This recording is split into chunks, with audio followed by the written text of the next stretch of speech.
गोविंद पेशे से एक फूड डिलीवरी वाला है।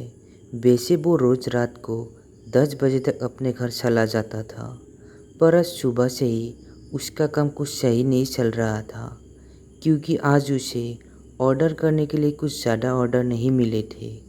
इसलिए आज वो रात के 10 बजे के बाद भी और ऑर्डर का इंतज़ार कर रहा था और वो ये सोच रहा था कि एक या दो ऑर्डर और मिल जाएंगे तो थोड़ा काम सही हो जाएगा।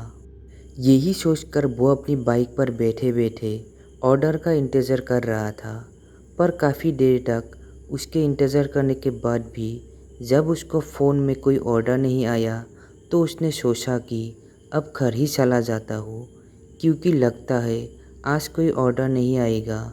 यही सोचकर गोविंद ने जैसे ही अपनी बाइक स्टार्ट करी, वैसे ही गोविंद का फ़ोन बजने लगा। गोविंद ने जैसे ही अपने जेब में से फ़ोन निकाला तो देखा कि उसके पास के रेस्टोरेंट का एक ऑर्डर आया था, जो उसे रेस्टोरेंट से 8 किलोमीटर दूर एक छोटा सा जंगल पार करके देना था। पहले तो उसने सोचा कि इतनी रात को उस जंगल की तरफ जाना सही नहीं होगा, पर थोड़ी ही देर में उसे याद आया कि उसी तरफ तो ठेका भी है। फिर उसने सोचा कि चलो चला ही जाता हूँ, फिर जाते हुए एक बोतल मैं भी ले लूँगा, क्योंकि काफ़ी दिनों से मैंने पिया भी नहीं था। ये सोचकर गोविंद ने वो ऑर्डर तुरंत एक्सेप्ट कर लिया और तुरंत रेस्टोरेंट से ऑर्डर लिया और ऑर्डर डिलीवरी के लिए जाने लगा। वो थोड़ा आगे गया और ठेके के पास बाइक लगाकर ठेके से एक बोतल ले आया। उसने सोचा ऑर्डर देने के बाद उसी जंगल में बैठकर पी लूँगा। फिर उसके बाद गोविंद ने अपनी बाइक स्टार्ट करी और चल दिया ऑर्डर देने। और फिर थोड़ी ही देर में गोविंद वहाँ पहुँच भी गया जहाँ उसे ऑर्डर डिलीवरी करना था। उसके बाद गोविंद ने वो ऑर्डर डिलीवरी करके वहाँ से वापस आने लगा और जंगल के पास पहुँचते ही गोविंद ने अपनी बाइक साइड में लगाई और अपने बैग से बोतल निकाली, जो वो ठेके से लाया था पीने के लिए। उसके बाद गोविंद ने वही बैठे बैठे अपनी वो बोतल पीकर ख़त्म कर ली और वो बोतल वहीं पर फेंक दिया।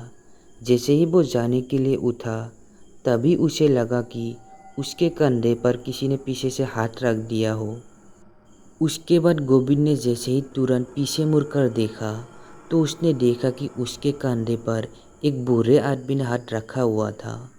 उसके बाद गोविंद ने जैसे ही पीछे मुड़ा, वैसे ही उस बूढ़े आदमी ने गोविंद से कहा, अरे बेटा, अपनी ये बोतल यहाँ क्यों फेंक दी है? उठाओ इसे और कचरे के डिब्बे में डालना। फिर गोविंद ने कहा, अरे अंकल, दिमाग मत खराब करो और सीधा यहाँ से चले जाओ। इतना बोलकर गोविंद ने अपनी बाइक स्टार्ट की और सोचा ये बुरा क्या कर लेगा मेरा।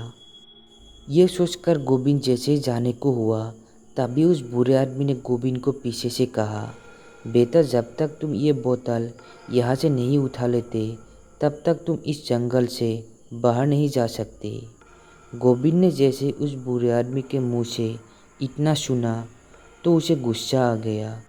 उसने गुस्से में ही अपनी बाइक से नीचे उतरा और उस बूढ़े के एकदम पास जाकर बोला, क्या बे बुढ़ाओ, तू रोकेगा मुझे? इतना बोलकर गोविंद ने अपने हाथ से उस बूढ़े आदमी को धक्का दे दिया और कहा, अब ये बोतल मैं नहीं उठाऊंगा, चल तुझे जो करना है कर ले।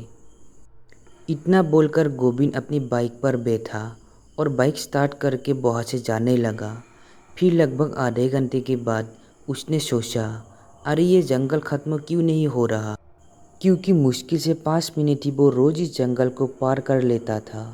पर आज उसको लगातार आधे घंटे से बाइक चलाने पर भी इस जंगल को पार नहीं कर पा रहा था। पर उसके बाद भी उसने अपनी बाइक नहीं रोकी और लगातार उसे भगाता चला जा रहा था। पर काफ़ी देर बाद जब वो जंगल को पार नहीं कर पाया तो उसने बाइक साइड में रोकी। यही देखने लगा कि ये क्या हो रहा है उसके साथ, क्योंकि मुश्किल से 5 मिनट का रास्ता अचानक से 1 घंटे का कैसे हो गया। यही सब सोचते हुए गोविंद इधर उधर देखे जा रहा था। तभी उसकी नज़र एक ऐसी चीज़ पर पड़ी जिसे देखकर गोविंद एकदम से बहुत घबरा उठा। क्योंकि उसने देखा कि उसकी बाइक अभी भी वहाँ पर खड़ी थी जहाँ वो बैठकर बोतल पी रहा था और उसकी बोतल भी वहाँ पर पड़ी हुई थी।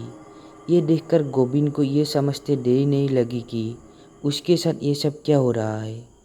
उसके बाद गोविंद तुरंत अपनी बाइक से नीचे उतरा और उस बोतल को उठाकर अपने बैग में रखकर फिर से अपनी बाइक को स्टार्ट करके जाने लगा। पर अभी भी जब काफ़ी देर तक वो जंगल को पार नहीं कर पाया तो उसने फिर से अपनी बाइक रोक दी। तो उसने देखा कि उसकी बाइक अभी भी उसी जगह पर खड़ी हुई थी।